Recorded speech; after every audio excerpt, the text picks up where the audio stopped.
Hi guys, it's Linda Bjork here.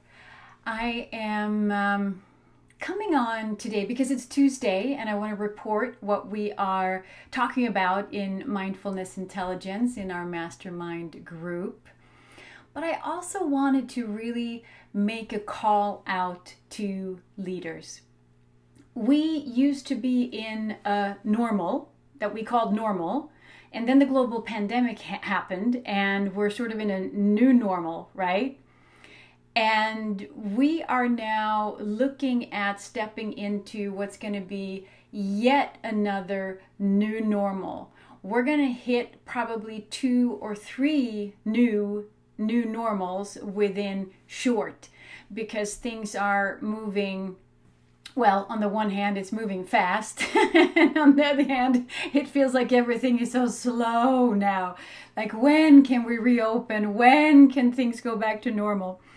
Well, there will be no normal. There will be a new normal. So this is really a call to leaders because we cannot sit this one out.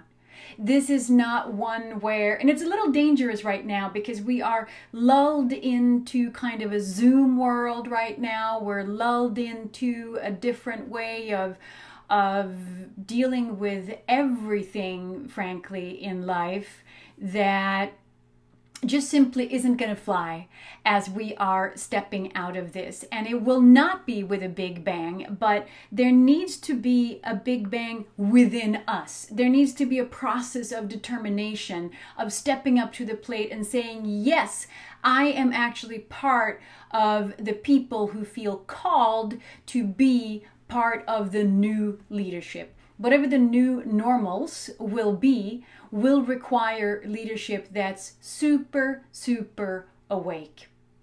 And one of the reasons I actually didn't come on last Tuesday is that we were in the group, in the mastermind group, we were talking about spiral dynamics. And I was thinking, how am I going to briefly introduce spiral dynamics to a group on Facebook without having any kind of baseline for it? So I skipped that. But today I at least want to acknowledge that we are indeed talking about spiral dynamics, and we have talked about spiral dynamics because spiral dynamics is taking an historical view of all these values as guiding principles in civilization. And what's so super interesting about learning about spiral dynamics is that it's only really by knowing where we come from as consciousness and where we come from as guiding principles and leadership to know from now what could be the next step, what should be the next step, and how we can evolve within spiral dynamics ourselves to be prepared to be the kind of leaders that the world needs right now. Because that's the interesting part about spiral dynamics. You see, now I'm going to talk about it anyway. The interesting part is that it parallels very much the development of our own consciousness as human beings from when we're babies, when our consciousness, of course, is very, very different than it is today. But as you might have noticed, it seems like some people are stuck in levels of consciousness that feel very low, that feel like they are stuck in not being able to see other people's point of view. And there is a magical line in spiral dynamics where, frankly, what looks like 3/4 of the different levels of development are under the magic line. In other words, I call it the magic line. It's not an actual term for spiral dynamics, but there is something magical happens on the upside of this magical line of spiral dynamics, which is that you are able to actually see all the level of consciousness that have come before, and you can take them all into consideration. And that is such a juicy invitation as a leader, because who are you as a leader if you cannot take into consideration people who may be very, very stuck in an absolutistic way of looking at things, who want the order, and I know that we learn all these different profiling systems, but if you learn spiral dynamics and you learn how that is relating to leadership and to how some people get stuck in their point of view, in their worldview, in the values that guide them, then you can also see how you can help them out of that. And there's also a suggestion there that we're not stuck in something forever. There is an invitation to growth. And so spiral dynamics, super, super interesting for leaders. Definitely something that I would encourage you to either check out on your own or, of course, join our mastermind program so that you also can be part of this super, super exciting conversation. What we did today is that we related how we best can move and evolve ourselves through this dynamic spiral of consciousness development, of these guiding principles and the maturity within self. And so today I chose to speak about forgiveness. And I know that forgiveness is something that everybody can relate to. Now, it happens to be, in my mind, a very, I was going to say effective, but yeah, it is an effective tool for maturing on the spiral of your awareness, consciousness, your maturity, and your development as a leader. Not only is it something that wisdom traditions and religions throughout time has guided us to look at as one of the more important things that we look at, even if we're being hung on a cross or any other wisdom tradition that really holds forgiveness as such a key to accessing the fullness of self. And there's so much to be said about that. But what I wanted to do today, because we're in a moment right now that I think that we actually need self-forgiveness more than usual. And when we master self-forgiveness, which of course is a journey through life, we will also have, maybe in conjunction with spiral dynamics and other things, but we will have some kind of guiding principle for ourselves to also be able to lead other people, because we understand other people and we don't have ourselves in the way. Because when we learn how to not judge ourselves so harshly, when we learn how to forgive ourselves for judging ourselves, we can also extend that forgiveness out to other people without being righteous about it, without being judgmental about it, but a true process of forgiveness. And although, of course, in the program, we go in more in depth into this and make it a journey, and of course, there's hand-holding from me in this process, I still wanted to invite you today to the 5 steps that we talk about in the program to forgiveness. So if you want to sort of try it out for size and see how that feels, and then book a call with me, I'm going to post a link so you can book a breakthrough call with me.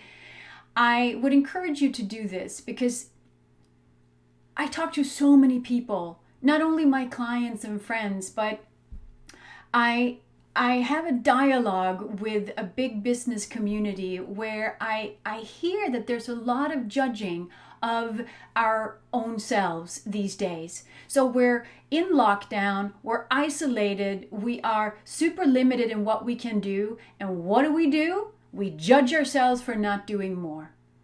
So we better be careful with ourselves. We are preparing right now to step into great leadership for the new normal and the new normals that will come, which means that we need to be adaptive. We need to have that sense of safety and security and stillness and calm and clarity within us when we step into the world. And that starts now. So here are the 5 steps that you can go through in your own forgiveness journey. Number one, voice what it is that you want to forgive. Now, you can have yourself as the object of someone that you would like to forgive, but you can also have it with someone else. You know, this is all an extension of source anyway. So the first thing is to voice and acknowledge that there is something that you need to forgive. Some people don't even know what they want to forgive or if they have anything to forgive.